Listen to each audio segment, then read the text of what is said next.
Alright, so one thing we're going to go over here before we move on with this particular character is the arms. I've already sort of crafted the arms here and given him, again, the sort of a long sleeve shirt. So he's got his sleeves here with the bottoms kind of rolled up to his elbows, and we're going to eventually get to the ends of his arms and to the hands in a second.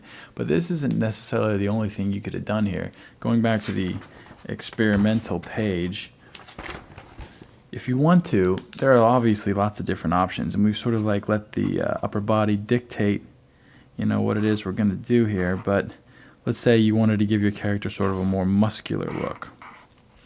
Obviously, you draw his body a little bit more proportioned, and using sort of the foundational ideas that you had initially when you were designing the character, you give his arm a little bit more definition, maybe. This particularly will come in handy if you're doing superheroes. Just give it a little bit of roundness and definition. That'll come in handy for a lot of people who are learning to draw sort of superhero characters. Get the arms a little bit more definition, or say you had sort of more of a fat guy idea in mind. You might not even give him a neck at all. You just go right into the upper body and make those arms like small tree trunks. Maybe give him a little sort of a roll there.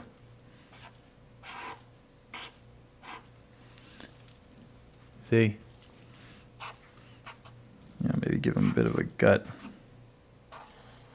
The old wife beater look. This guy's kind of turned into a thug, but you know what I mean.